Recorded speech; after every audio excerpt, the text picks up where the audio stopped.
Hola, Mercedes. ¿Ah? Oh, ¿o no?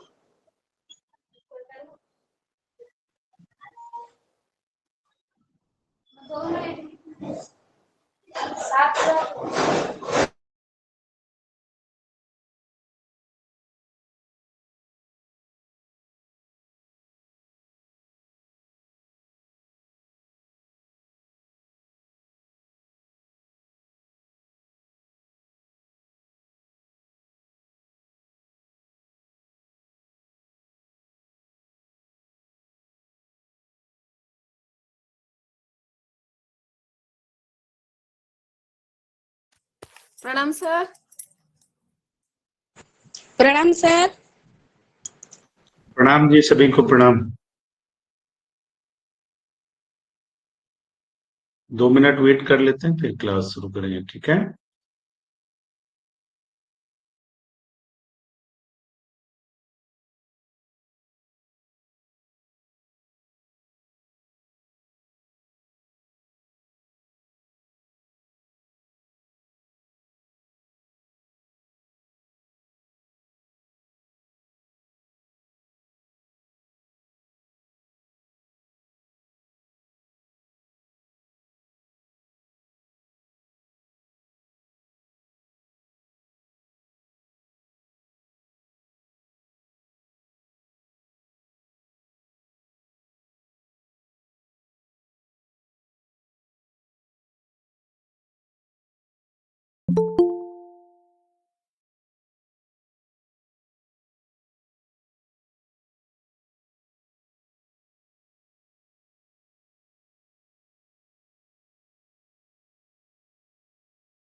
Prayer कर लो कोई।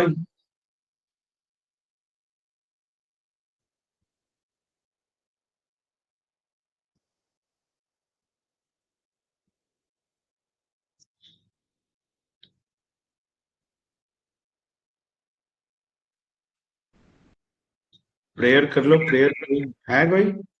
हाँ सर, मैं करती हूँ। जी करो। 3 बार ओमकार ध्वनि, तत्पश्चात गायत्री मंत्र, महामृत्युंजय मंत्र। ओमकार ध्वनि के लिए श्वास भरिए, मुख को गोलाकार, 2-1 अनुपात में। ओ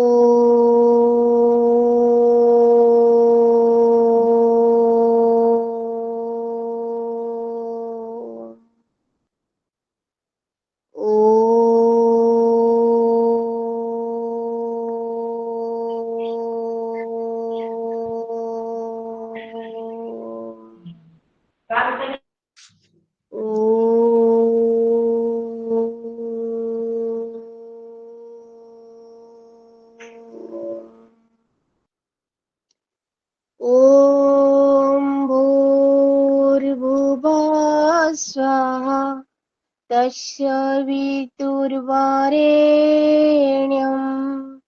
भर्गो देवस्य धीमहि धियो यो नः प्रचोदयात्।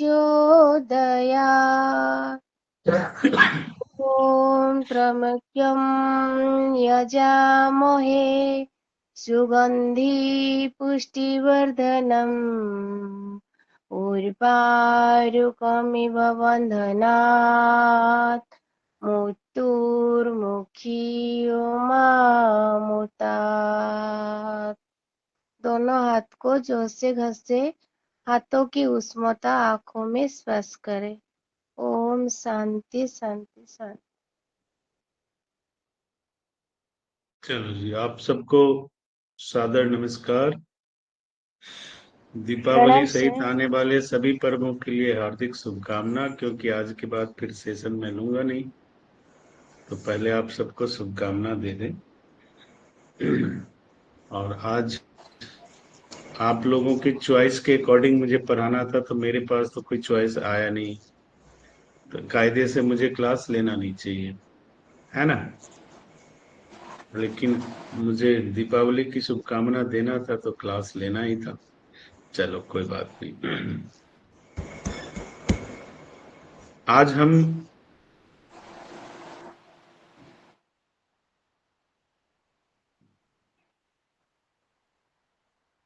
सबको नमस्कार। और एक बार फिर से दीपावली सहित सभी पर्वों का जो आने वाले 5 दिन में है, आप सबको ढेर सारी शुभकामनाएं। अच्छे से फेस्टिवल मनाओ, और साथ में अपने कोलेस्ट्रॉल का ध्यान रखना।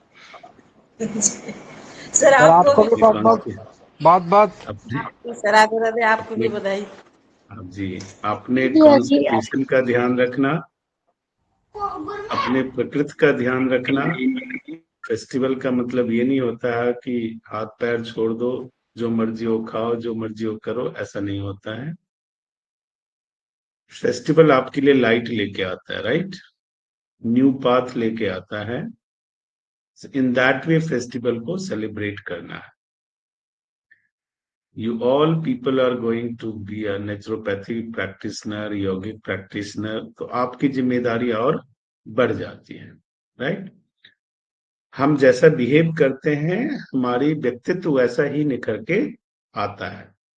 अगर अपने व्यक्तित्व को बनाना है, तो सबसे पहले क्या काम करना होता है? अपने व्यवहार को बदलना होता है। क्योंकि हम खुद को ही बदल सकते हैं, दूसरों को नहीं बदल सकते। जब हम खुद को बदलेंगे तो दूसरे ऑटोमेटिकली बदल जाते हैं। अब यही समझने में हम बड़ी भूल करते हैं, और हम दूसरे को बदलने चल पड़ते हैं। लेकिन करना क्या है? खुद को बदलना है। जब हम खुद को बदल लेते हैं, तो दूसरों का जो व्यवहार है मेरे प्रति, वो ऑटोमेटिकली बदल जाता है। जिसे हम कहते हैं नेचुरोपैथी के लैंग्वेज में, यौगिक लैंग्वेज में, laws of karma action thoughts. मैं कोई नसीहत नहीं दे रहा था आपको, मैं पढ़ा ही रहा हूँ। राइट। इसे हम कहते हैं लॉज ऑफ कर्मा, यानी हमारे जो कर्म है, हमारे जो व्यवहार है, दैनिक व्यवहार है, वो एक्शन में और विचार में समान है या नहीं है। इस पे डिपेंड करता है कि मेरा मानसिक संतुलन कैसा रहेगा, मेरा जो दैनिक व्यवहार है वो कैसा रहेगा। संस्कार और संस्कृति की हम बात करते हैं। क्या होता है संस्कार? रोज जो हम लोगों से बात करते हैं, उनसे जो बिहेव करते हैं, वो हमारा क्या होता है? संस्कार। जब कोई वेल बिहेव्ड इंसान होता है तो हम क्या कहते हैं? बड़े अच्छे खानदान से होगा, बड़े अच्छे परिवार से होगा, क्या अच्छी माँ बाप ने परवरिश दी है ना, कहते हैं ना। संस्कृति क्या होता है? हमारे सामाजिक जीवन का दैनिक कर्म, उसे हम संस्कृति कहते हैं, जो एक दूसरे को जोड़ता है। संस्कार परिवारों को जोड़ता है, संस्कृति समाज को जोड़ता है। और ये दोनों किस पे डिपेंड करता है? हमारे दैनिक जीवन के व्यवहार और सामाजिक जीवन के दैनिक व्यवहार पर। और पहला लॉ ऑफ कर्मा क्या कहता है? वो कहता है काउज ऑफ इफेक्ट।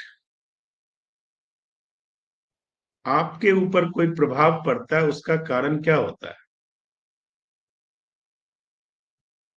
तो उसके बारे में कहा जाता है नेचुरोपैथी में कि whatever you put out into universe will come back to you. आप जो यूनिवर्स को दोगे, वो आपके पास वापिस आएगा। That's it, very simple. अब हम इमेजिन करते हैं कि जब हमने पहली क्लास पढ़ी थी तो हमने क्या पढ़ी थी कि human body is replica of universe, पढ़ी थी ना। हमारा शरीर यूनिवर्स का फोटोकॉपी है, ऐसा पढ़ा था हमने। तो मान लेते हैं हमारा शरीर यूनिवर्स है, माना जा सकता है। अगर हम कहते हैं कि रेप्लिका ऑफ यूनिवर्स है, तो हम ऐसा मान सकते हैं कि हमारे शरीर में यूनिवर्स है, ऑटोमेटिकली यूनिवर्स है। अभी हमने क्या पढ़ा है कि यूनिवर्स को जो हम देंगे वही हमें वापस मिलेगा। तो जब हम शरीर को कितनी अच्छी अच्छी चीज देते हैं कि शरीर से वापस क्या मिलता है? शुगर, बीपी, मोटापा, कोलेस्ट्रॉल।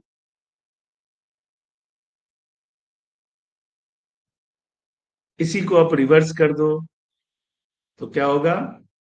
अच्छा स्वास्थ्य, ताजगी, एनर्जी, अच्छे विचार। ये कब होगा? When you put positive things. जब आप कुछ एक्सरसाइज करोगे, अच्छे विचार करोगे, पॉइंट टू पॉइंट बातें करोगे, समय के वैल्यू करोगे, दूसरों का सम्मान करोगे, घर में बड़ों का सम्मान करोगे, समाज में जो जिस सम्मान के लायक है उसको सम्मान दोगे, तो आपको क्या मिलेगा? एनर्जी, ताजगी, क्रेडिबिलिटी, अच्छी इमेज, अच्छी सोच, आपके खुद के ऊपर विश्वास बढ़ेगा। पहला नेचुरोपैथी का लॉ है, लॉ ऑफ कर्मा। दूसरा क्या है? Law of creation. अभी हमने क्या पढ़ा? Law of effect. दूसरा क्या है? Law of creation.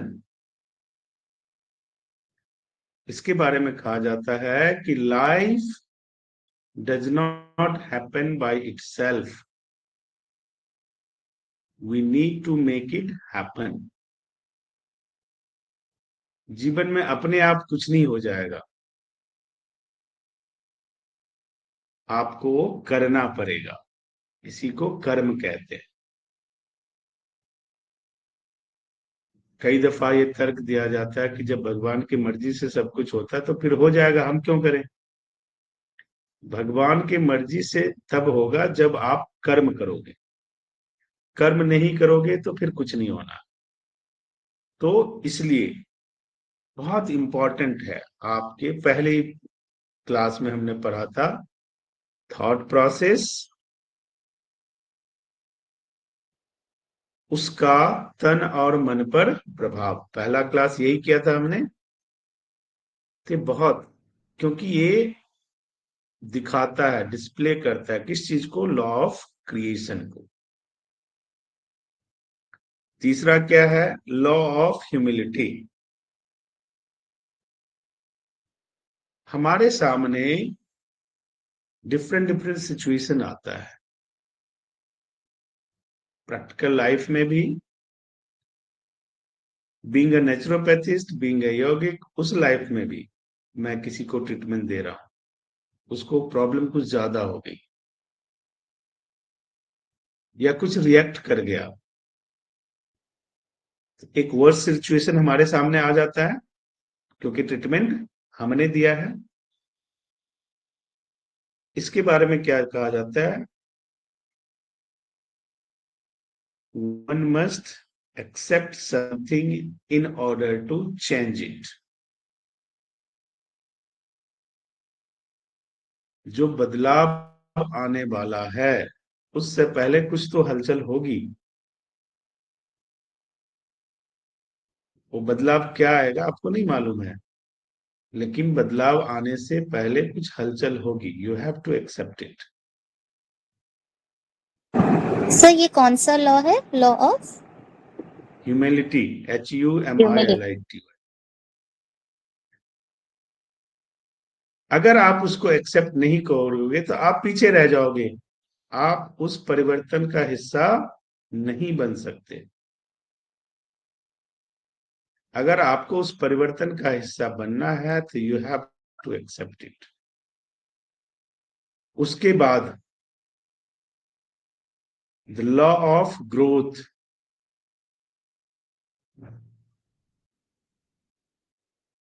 इसके बारे में कहा जाता है कि when we change our self, जब हम अपने आप को बदलते हैं तो हमारा जीवन भी ऑटोमेटिकली बदल जाता है।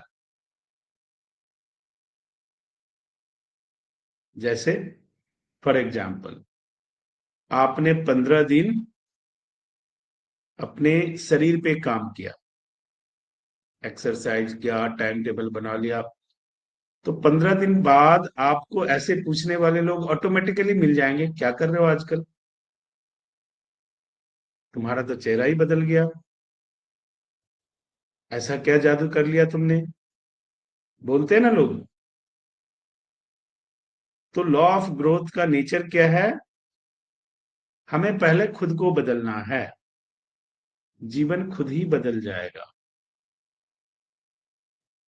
हम इंतजार किस बात का करते हैं, पहले जीवन बदल जाए तो हम बदल लें अपने आप को। अब ना वो जीवन बदलता है ना जीवन में हम बदलते हैं, क्योंकि हम चल ही रहे उल्टा। सच्चाई क्या है, when we change ourselves, शर्त क्या है, जब हम अपने आप को परिवर्तित करते हैं, our life change too, हमारा जीवन ऑटोमेटिकली बदल जाता है। That is a definition of life of growth. अगर आपको जीवन में ग्रो करना है तो अपने आप को हमेशा चुनौतीपूर्ण परिस्थितियों में लाओ। बच्चे को अच्छा बनाना है तो बच्चे को चुनौती दो, देखते रहो कि वो चुनौती के सामने टूट ना जाए, उस टाइम जो करना करो, लेकिन उसको चुनौती को फेस करने दो। हम क्या करते हैं, जस्ट उल्टा, उसके हाथ में सब कुछ देते हैं तो फिर उसने चुनौती कभी जीवन में देखी कहाँ। इसलिए आजकल बच्चे IIT की पढ़ाई करने जाते हैं, सुसाइड कर लेते हैं, क्योंकि उन्होंने कभी संघर्ष किया नहीं। उन्होंने जब जो चाहा आपने प्रोवाइड कर दिया, तो जब वो संघर्ष आता है, जब वो ना आता है, तो टूट जाते हैं और अपने आप को संभाल नहीं पाते। लेकिन अगर पहले आप ऐसा कर दोगे अपने अंडर गाइडेंस ऑफ योर्स, तो क्या बच्चा फाइट कर पाएगा? नहीं कर पाएगा? कर पाएगा। तो हम ऐसा नहीं करते हैं। उसके बाद नेचुरोपैथी कहता है, being a naturopathist, being a yogic therapist, being a holistic healer, you must have to follow the law of responsibilities.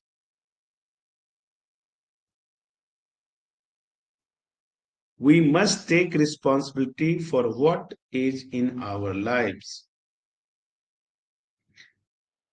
हर साल हजारों DNYS करके नेचुरोपैथिस्ट बनते हैं। वो प्रैक्टिस नहीं कर पाते, क्यों? They are not ready to take the responsibility. किसी को कोई प्रॉब्लम है, अगर मैंने ये दे दिया कुछ हो गया, तो नहीं बाबा नहीं देना है, करना ही नहीं है, बस हो गया। फिर आपने सीखा क्यों? तो ये लॉ ऑफ रिस्पॉन्सिबिलिटी को फॉलो करना ही करना है। आपके जीवन में जो भी होने वाला है, उसका एहसास, उसका परिणाम तभी आएगा व्हेन यू टेक रिस्पॉन्सिबिलिटी। जब हम रिस्पॉन्सिबिलिटी लेते हैं तो अच्छा भी होता है और बुरा भी होता है। भगवान कृष्ण ने उत्तरदायित्व लिया कि नहीं, मैं धर्म की रक्षा करूंगा। तो धर्म की रक्षा करते हुए महाभारत हुआ, कौरवों का नाश हुआ, लेकिन परिणाम में यदुवंशी का नाश होने का भी श्राप मिला। ऐसा हो जाएगा, इसलिए वो धर्म की रक्षा नहीं करते, तो कृष्ण बनते क्या?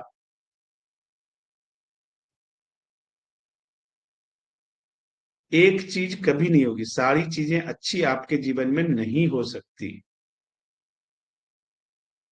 तो आपको क्या करना पड़ेगा?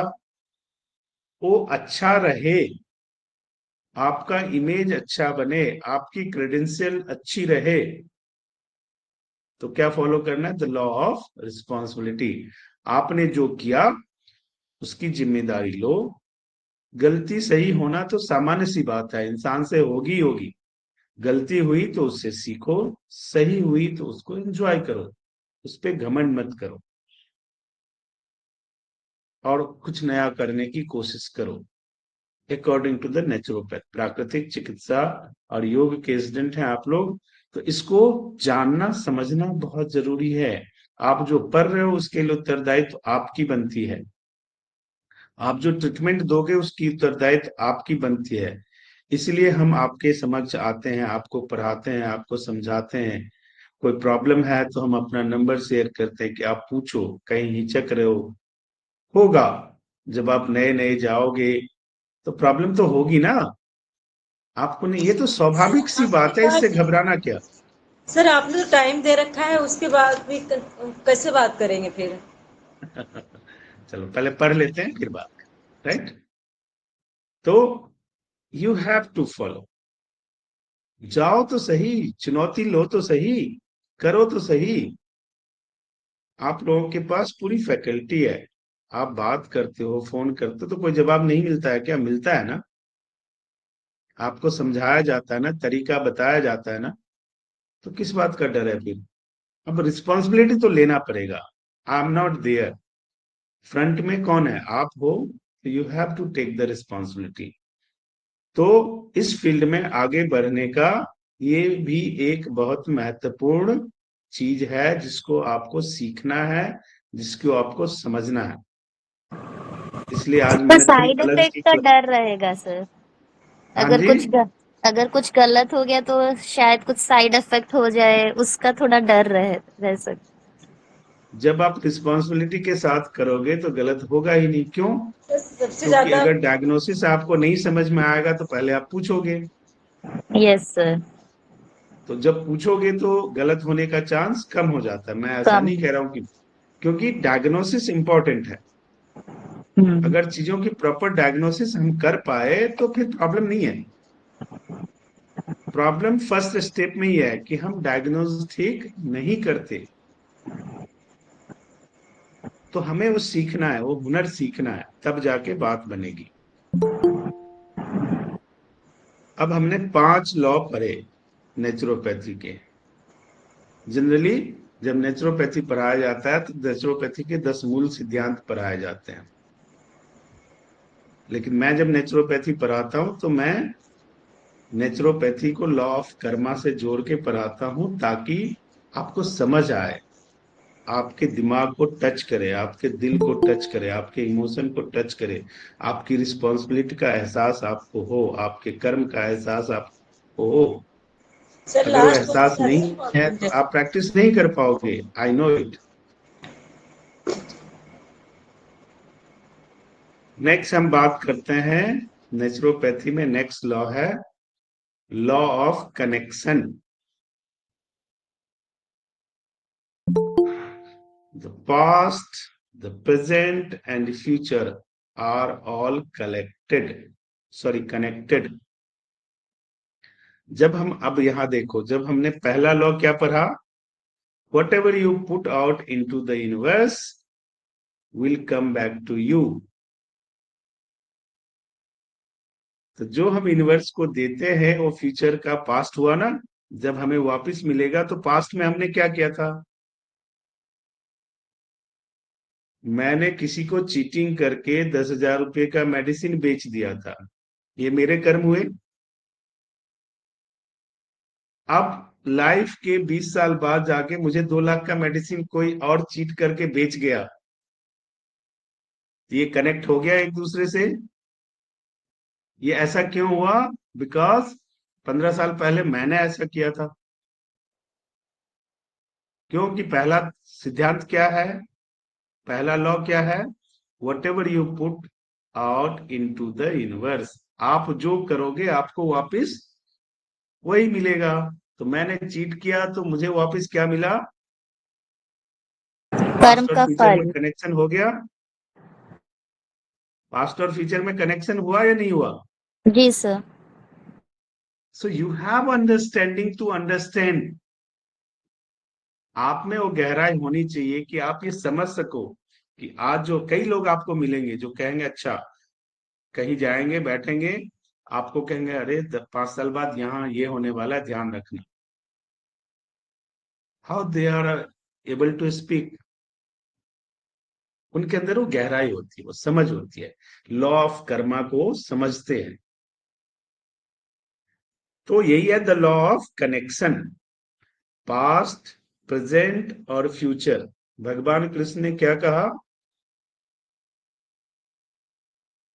आपका चयन आपके परिणाम को तय करता है। 10,000 की मेडिसिन गलत बेचने का चयन किसने किया,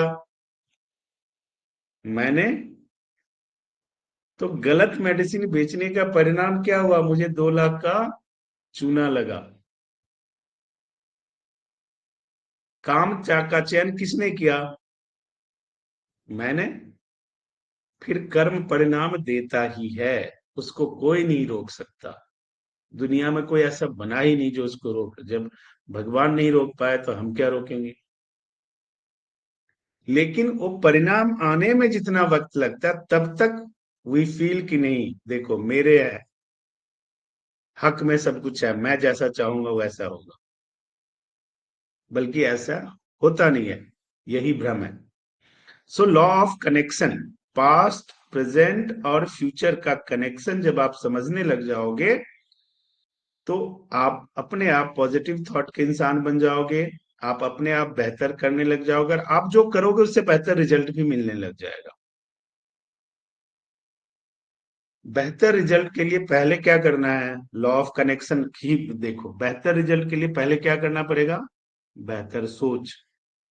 अगर नींव बेहतर सोच की होगी तो रिजल्ट बेहतर आएगा। तो हो गया ना पास्ट और फ्यूचर में कनेक्शन। मैंने नींव गलत सोच की रखी तो परिणाम गलत आएगा, तो हो गया ना कनेक्शन। अब प्रेजेंट में कैसे कनेक्शन होगा? तो अगर मैंने गलत सोच की नींव रखी तो मैं कर्म भी तो गलत ही करूंगा। तो कर्म इज व्हाट? प्रेजेंट। वो प्रेजेंट में कर्म करूंगा तभी तो परिणाम आएगा गलत। तो लॉ ऑफ कनेक्शन कहते हैं उसे। उसके बाद क्या होता है नेचुरोपैथी का नेक्स्ट? Law of focus.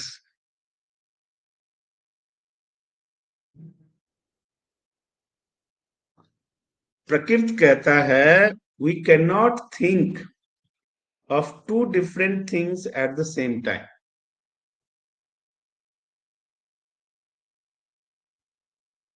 अगर हम ऐसा करते हैं तो हमारा फोकस नहीं बन पाएगा। कर तो सकते हैं पर फोकस नहीं बनेगा। और फोकस के बारे में क्या कहा जाता है? Focus is more important than, sorry, direction is more important than focus, but focus need, उस डायरेक्शन में एक वन वे में चलने के लिए आपको क्या रिक्वायरमेंट है? फोकस की। और आपके जहन में चार विचार एक साथ चलते रहेंगे तो फोकस नहीं बनता।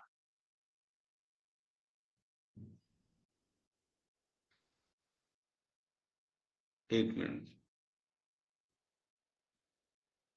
जब चार विचार एक साथ चलेंगे तो फोकस नहीं बनेगा। सर तो फिर फोकस बना, मल्टीटास्किंग नहीं होना है।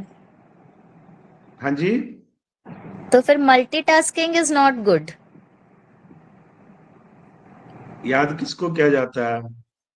एक्सपर्ट को। देखो क्या होता है, सब चीज में एक्सपर्ट होते हैं। ऐसा नहीं है कि जो मल्टीटास्किंग मल्टी डायमेंशनल लोग होते हैं वो एक्सपर्ट नहीं होते हैं। उस स्तर को अचीव करने के लिए पहले 30 साल का जीवन जीना पड़ता है। ऐसी मल्टी डायमेंशनल आप नहीं हो जाओगे।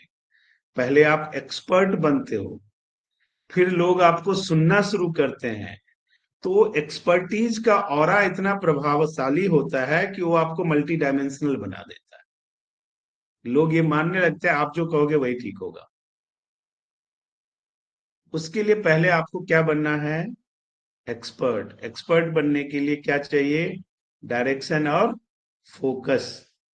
तो वहां जब तक आप लॉ ऑफ फोकस को फॉलो नहीं करोगे, बच्चे का साइंस का पेपर है और मैथ के बारे में भी सोच रहा है, हिंदी के बारे में भी सोच रहा है और साइंस के बारे में भी सोच रहा है, what happen? It doesn't mean कि मैं कह रहा हूं साइंस मत पढ़ो या हिंदी मत पढ़ो, ऐसा नहीं है। वन टाइम में एक चीज पे फोकस करो। इसलिए कहा गया है we can not think two different things at the same time. दो अलग चीज सोचने के लिए मना ही नहीं है, लेकिन सेम टाइम में दो चीजें नहीं सोची जा सकती। सेम टाइम में एक चीज सोचो तो फोकस बना रहेगा। अगर पेपर साइंस का है तो केवल साइंस के बारे में सोचो, देखो अच्छा नंबर आएगा। फिर नेक्स्ट डे मैथ्स का है ना, तो नेक्स्ट डे मैथ्स की बात करेंगे ना। लेकिन अभी मैं मैथ्स की बात करूं, साइंस की बात करूं, इंग्लिश की बात करूं तो किसी की बात नहीं हो पाएगी।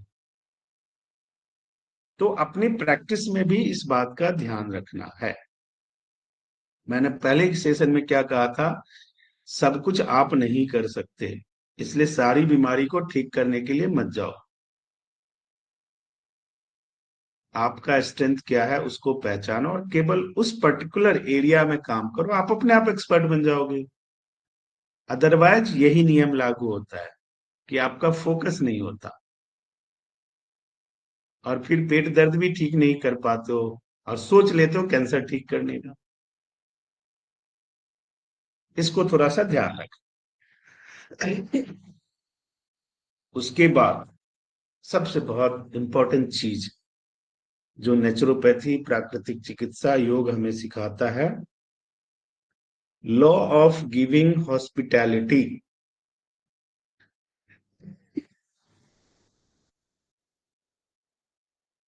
Law of giving and hospitality. ये क्या कहता है? ये कहता है our behaviour should match our thoughts and action. मेरा जो व्यवहार है वो मेरे विचार और मेरे कर्म से मिलने चाहिए, तो रिजल्ट आएगा। मेरे पास कोई पेशेंट आया, मेरा व्यवहार क्या है? उसको डरा के ज्यादा से ज्यादा दवाई बेच दो। लेकिन मेरा कर्म क्या है? उसको ऐसा ट्रीटमेंट दो कि वो ठीक हो जाए। लेकिन मेरे विचार क्या चल रहे हैं कि मुर्गा फंसा, कितना करना है कर लो। अब बताओ रिजल्ट आएगा क्या? हम यही गलतियां कर रहे हैं। कभी भी आप बड़े अच्छे डॉक्टर के पास जाओगे तो ज्यादा मेडिसिन नहीं लिखते हैं। क्यों? वो बेवकूफ है। उनको एक्चुअल रीजन की समझ है, इसलिए केवल उस रीजन के लिए मेडिसिन देते हैं, वो ठीक हो जाता है। और रीजन समझने का काम कैसे होता है? डायग्नोसिस से। तो हमें वो आर्ट सीखना है, आर्ट ऑफ डायग्नोसिस, ना कि दवाई बेचनी है। दवाई बेचने के लिए कंपनियां एमआर रखती है ना, वो उनका काम है। आप क्यों करने लग गए? आप डॉक्टर हो, डॉक्टर बन के रहो ना, फिर देखो कितना अच्छा रहेगा। नाउ, प्राकृतिक चिकित्सा में नेक्स्ट फॉर्मुलेशन है, जो लॉ ऑफ कर्मा है, वो क्या कहता है? The law of here and now. The law of here and now. अब हेयर एंड नाउ का मतलब क्या होता है? अगर मैं हाँ पीछे जी। को देखता रहूंगा तो मैं प्रेजेंट में नहीं रह सकता। अगर मैं पीछे देखता रहूंगा तो मैं प्रेजेंट में रहूंगा, नहीं रह सकता। मैं गाड़ी चला रहा हूं और मैं बार बार पीछे मुड़ के देखूंगा तो एक्सीडेंट होना तय है। अगर मैं गाड़ी चला रहा हूं तो मुझे प्रेजेंट में रहना पड़ेगा। अगर मैं प्रेजेंट में नहीं हूं, पास्ट में हूं, जैसे हम अपने व्यवहारिक जीवन में, घर में, परिवार में, समाज में 1 घंटे साथ बैठते हैं ना, तो सीधा 5 साल पहले क्या उसी पे बहस होती है। अब क्या हो रहा है, कल क्या करेंगे, उस पर बात नहीं होती। हर घर में, हर समाज में आप जब जाओगे बात करोगे तो सीधा, और बहस किस बात पे होगी? जो 5 साल पहले हुआ था, जिसकी आज की डेट में कोई न लॉजिक है, न जरूरत है, कुछ नहीं है। लेकिन हम बार बार बैक में जाते हैं।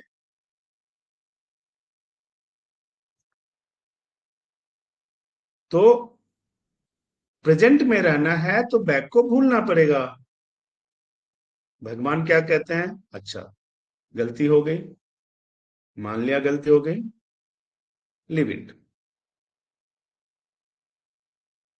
नई शुरुआत करो। आप नई शुरुआत करो, भूल के आपको सफलता मिलेगी। लेकिन क्या होता है, जैसे ही चार इकट्ठे, अच्छा तूने ऐसा किया इसलिए ऐसा हुआ, फिर चले गए पीछे। You have to think. आप अपने व्यवहारिक जीवन में भी, व्यवहारिक पारिवारिक समस्याओं को लेकर भी, और being a naturopathy doctor, holistic therapist भी, इस चीज का ध्यान रखें कि अगर आपने पास्ट में आपसे किसी का गलत ट्रीटमेंट हो गया, इट डजंट मीन आप हमेशा गलत ही ट्रीटमेंट करोगे। लेकिन वो गलत ट्रीटमेंट करोगे जब तक आप उसको भूलोगे नहीं।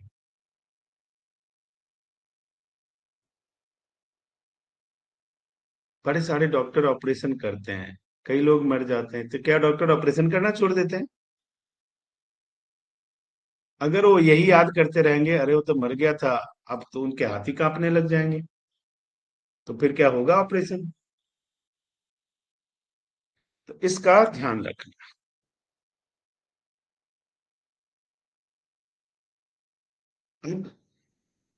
नेक्स्ट है लॉ ऑफ चेंज।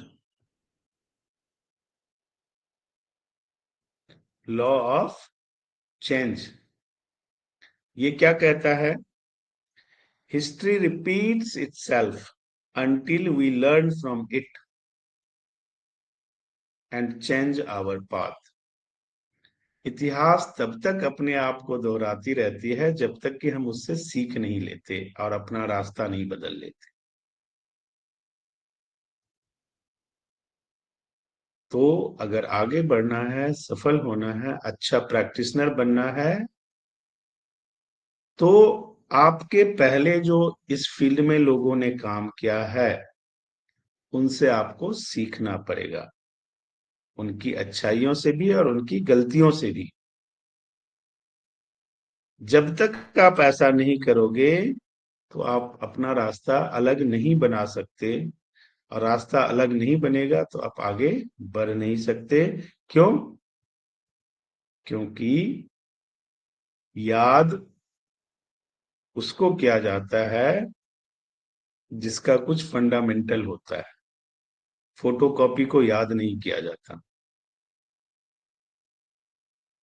आप जब हिस्ट्री से सीखोगे और अपना कुछ इजाद करोगे, अपना तरीका, अपना टेक्निक, अपनी चीजें, आपको उस बात के लिए याद किया जाएगा। क्या हम ऐसा करते हैं? इसलिए हम अच्छे डॉक्टर नहीं बन पाते, हम अच्छे प्रैक्टिस नहीं कर पाते। तो हमें वो करना पड़ेगा, तब जाके हम अच्छे प्रैक्टिशनर बनेंगे। नेचुरोपैथी प्राकृतिक चिकित्सा में नेक्स्ट है law of patience and reward. ये क्या कहता है? Most valuable rewards require persistency, continuity. आपका नफा हो या नुकसान हो, रुकना नहीं है, तो रिवार्ड मिलेगा। जैसे नुकसान हुआ तो हम रुक जाते हैं, हम छोड़ देते हैं, तो फिर हमें रिवार्ड नहीं मिलता। क्यों? रिवार्ड की शर्त ही है पेशेंस। आपको रिवार्ड मिलेगा ही तब जब आपके अंदर पेशेंस होगा। किसी चीज को लेने के लिए लाइन में लगे हुए हो, भीड़ बहुत है, 5 मिनट है, चल यार छोड़ दे, भीड़ में कौन लगेगा, तो क्या मिलेगा? नहीं मिलेगा, क्योंकि आपने पेशेंस शो नहीं किया। हमारे जीवन में भी ऐसा ही होता है, हमारे घर में, परिवार में, समाज में भी ऐसा ही होता है। रिवार्ड की शर्त ही पेशेंस है। इसलिए लॉ ऑफ कर्मा भी कहता है कि law of patience and reward. और लास्ट जो प्राकृतिक चिकित्सा कहता है वो ये है law of significance and inspiration. Reward are results of the energy and effort we put into. रिवार्ड क्या है? आपने कौन सा एनर्जी यूज किया, नेगेटिव या पॉजिटिव।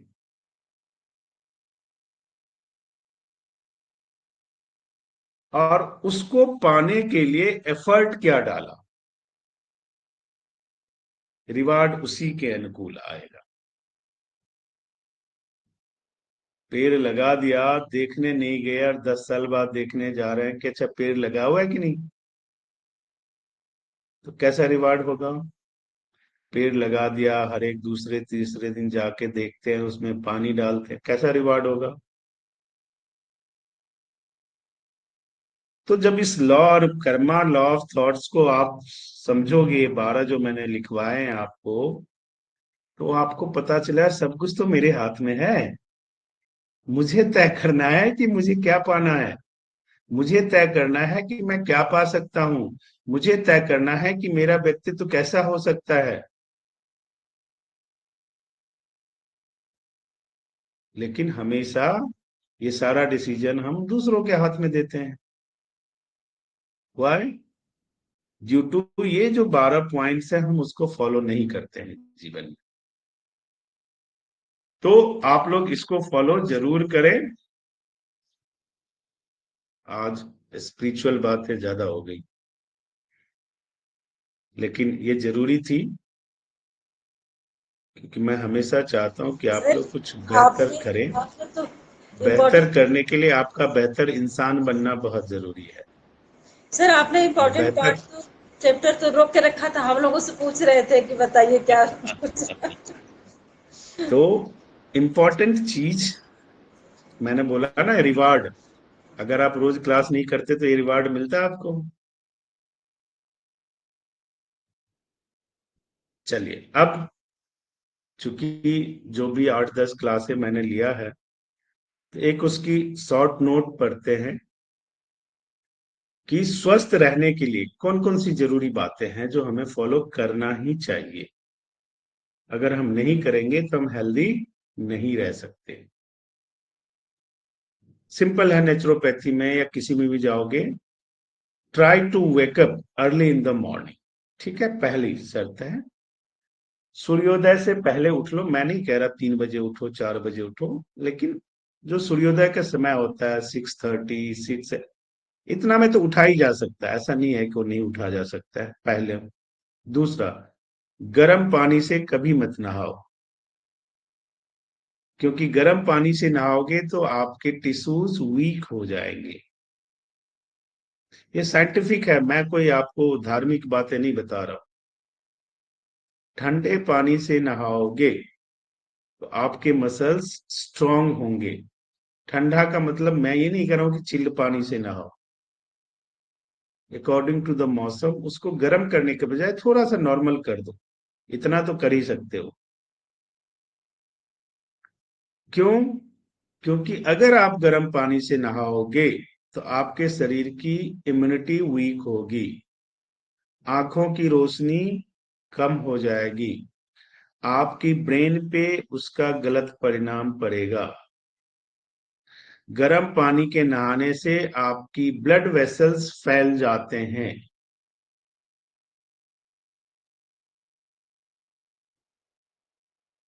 और साथ में आपकी शारीरिक गरिमा का क्षय होता है।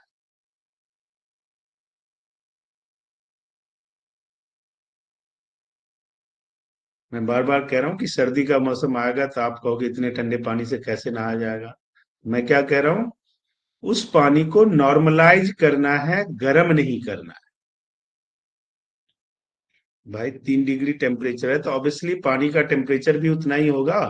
तो उस पानी से नहाना थोड़ा टफ है, आई कैन अंडरस्टैंड, लेकिन उसको नॉर्मलाइज कर लो। उस पानी का टेम्परेचर 20 डिग्री, 25 डिग्री कर दो, ये नहीं कि 50 डिग्री कर दो, तो आपका सब कुछ ठीक रहेगा। नहाना जब भी होता है तो सबसे पहले अपने नेवल पे पानी डालो, नाभि पे।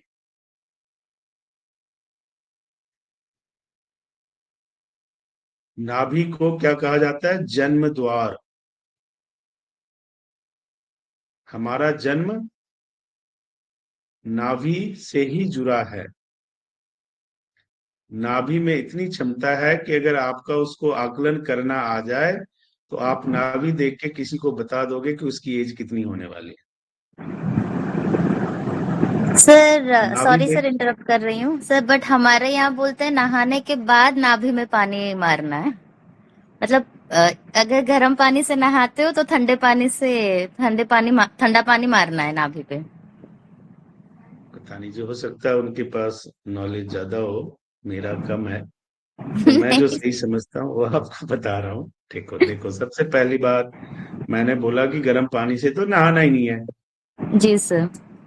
तो अगर आप गर्म पानी नाभि पे इस्तेमाल करोगे तो सबसे पहली बात क्या है? अच्छा, नेचुरोपैथी में हम हॉट एंड कोल्ड करते हैं, है ना, सिकाई करते हैं। हॉट सिकाई करने का मतलब क्या होता है? टिश्यूज के जो इकट्ठा गांठ बना हुआ उसको डिस्ट्रैक्ट करना। अब इतना तो हमें समझ आया कि गर्म पानी से सिकाई करेंगे तो वहां जो अगर गांठ बना है, कुछ बना है, तो फैल जाएगा। तो सिंपल सा समझो ना कि गर्म पानी से नहाओगे तो वेसल्स फैलेंगे। फैलेंगे तो जी सर। नुकसान होगा। अब इससे आगे तो मैं कुछ कह नहीं सकता। एनीवे चलो, तो मेरे हिसाब से जो है सुन लो, करना अपने हिसाब से, कोई बात नहीं। स्नान करते समय सबसे पहले नाभि पे पानी डालना है, उसके बाद नाभि से नीचे पानी डालना है अपने पैरों पे, और फिर अंत में सिर पे डालना चाहिए।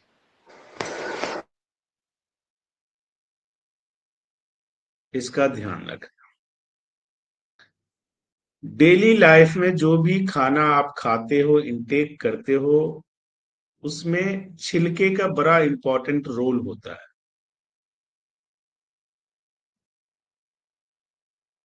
छिलका सहित फल या भोज, खीरा, जनरली हम क्या करते हैं, छील के खाते हैं।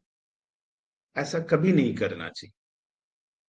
उसे अच्छे से धो, आपको लगता है थोड़ा ठीक नहीं है तो गर्म पानी में धो लो, कोई बात नहीं, लेकिन छिलके के साथ खाना शरीर के लिए बहुत लाभदायक होता है। छिलका हटा के खाने का उस वस्तु से जो आपको लाभ मिलना है वो नहीं मिलेगा। क्यों?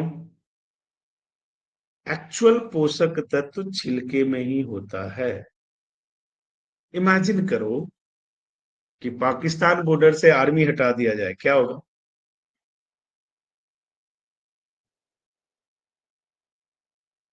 क्या होगा? फ्रंट, जब पाकिस्तान बॉर्डर से कोई देखता होगा तो सबसे पहले उसको क्या दिखता है? हमारी आर्मी ही तो दिखती है ना, बॉर्डर लाइन आर्मी ही तो दिखती है ना, बीएसएफ। अब बीएसएफ को हम हटा देते हैं, क्या होगा? तो खीरे को मैंने हाथ में उठाया तो सबसे पहले क्या दिखेगा? छिलका। क्या दिखेगा? और हम क्या करते हैं? छील लेते हैं उसको। हो गया सारा काम बराबर। तो जो छिलके में रेशे होते हैं उसमें पोषक तत्व पाए जाते हैं। दूसरे तरीके से समझो, आप झाड़ू लगा रहे हो, कुछ धागे हैं, कुछ चीजें हैं, छोटे छोटे टुकड़े हैं, तो जब उसके साथ झाड़ू लगाओगे तो वो टुकड़े अपने साथ बहुत सारे चीजें लेके चलते हैं। चलते हैं नहीं चलते?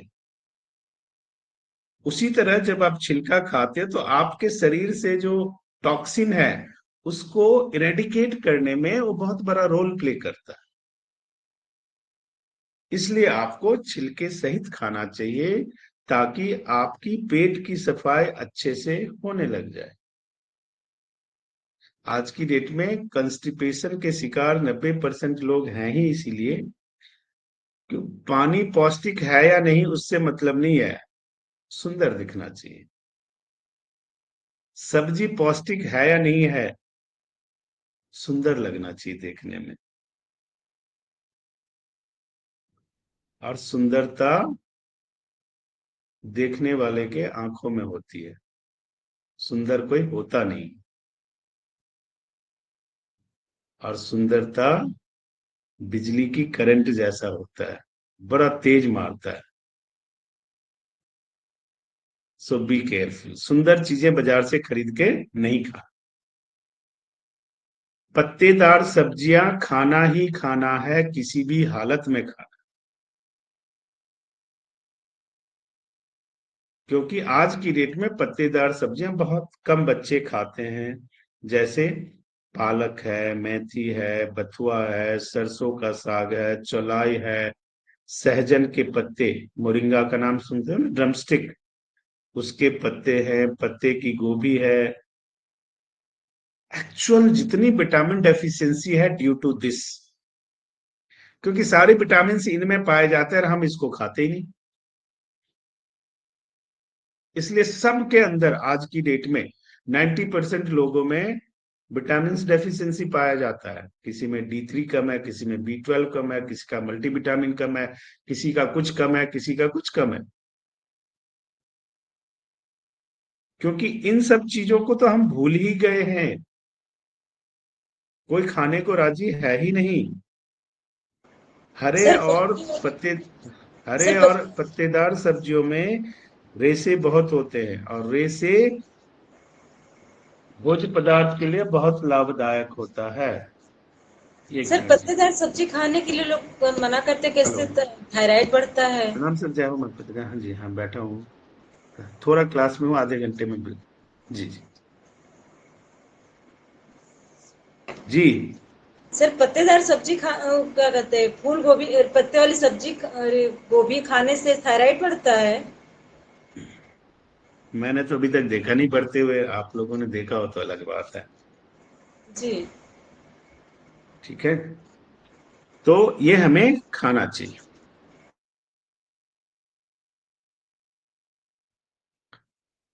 जो रेशे होते हैं उसको साइंटिफिक लैंग्वेज में, एलोपैथी में कहो, स्लूलोज कहा जाता है। उसका काम क्या है?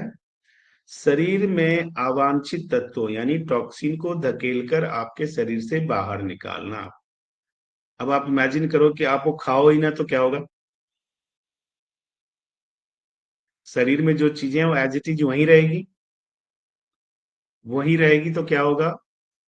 जो हमने पहले पढ़े था, डिफर्मेंटेशन। सरेगा, सरेगा तो क्या होगा? एसिड बनेगा। शरीर के अंदर आपने बदबू जमा किया तो क्या होगा? कोलेस्ट्रॉल बढ़ेगा, एलडीएल बढ़ेगा, बीएलडीएल बढ़ेगा, और आप 5 स्टार हॉस्पिटल में जाओगे, क्योंकि उससे कम में दिखाना आपकी इज्जत के खिलाफ है। तो ऐसे ही चलता रहेगा, कोई दिक्कत नहीं है, और चलाते रहो, कोई इशू नहीं। गर्दन दर्द, कार्डियक अरेस्ट, घुटनों में दर्द, कमर में दर्द, इन सारी चीजों का कारण क्या है? हमारा लाइफस्टाइल, हमारी डाइट, हमारी पोस्चरिंग, इन सब को लाइफ स्टाइल डिसऑर्डर कहते हैं। हम समझने को राजी नहीं होते। जो हमारे हार्ट है, उसमें 40,000 न्यूरॉन्स होते हैं। हम क्या समझते हैं? हार्ट का काम केवल क्या है? रक्त को, प्रवाह को, डीऑक्सीजनेटेड ब्लड को लेना और ऑक्सीजनेटेड ब्लड को छोड़ना, यही समय हमें पता है। ये जो न्यूरॉन्स हैं, वो आपकी भावनाओं की पहचान करते हैं। आपके अंदर प्रेम प्रस्फुटित होता ड्यू टू दिस। आप किसी के प्रति आकर्षित होते ड्यू टू दिस। आप किसी के विचारों से सहमत होते हो ड्यू टू दिस। आपने इसे क्या समझ रखा है?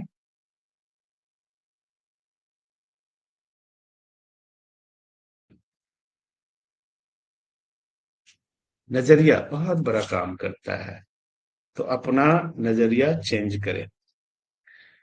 अगर आपको कार्डियक अरेस्ट से बचना है तो मोटापा को दूर करना पड़ेगा, शुगर को बाय बाय कहना पड़ेगा, कोलेस्ट्रॉल को, बीपी को कंट्रोल में रखना पड़ेगा। और ये सारे बीमारी नहीं है, these all are call lifestyle disorder. आपने गलत तरीका का जीवन शैली अपना रखा है, इसलिए ये सब हो रहा है। तो वो आपके हाथ में है। गरिष्ठ, जब इस तरह की चीजें हो तो गरिष्ठ भोजन से बचो, ज्यादा नमक खाने से बचो, ज्यादा चीनी खाने से बचो, कच्चा चावल खाने से बचो। खाओ क्या? मलाई रहित दूध, दही, अंकुरित अनाज, सब्जियां, फल, सूखे मेवे नहीं, पानी में भिगो के मेवे खाओ। देखो अपने आप सब कुछ ठीक रहेगा। गर्मी के मौसम में खरबूजा मिलता है, खरबूजे में पानी का अंश अधिक होता है, वो गुर्दे की शिथिलता को दूर करता है, आपके यूरिन सिस्टम को ठीक रखता है, जिससे आपका डाइजेशन सिस्टम प्रॉपर रहता है। अब खरबूजा खाए कौन, प्रॉब्लम तो ये है। अजवाइन सबके घर में होता है। पिसी हुई अजवाइन 1 चम्मच काला नमक से साथ आधा चम्मच मिलाकर रात को सोने समय गर्म पानी से ले लो, तो आपके किसी भी तरह का बैक्टीरियल इन्फेक्शन खत्म हो जाएगा। अब सवाल है कि लेगा कौन?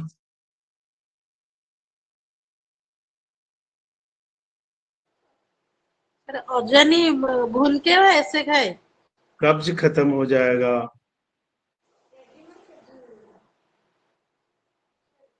अरे औजन को भून के खाए? हम्म।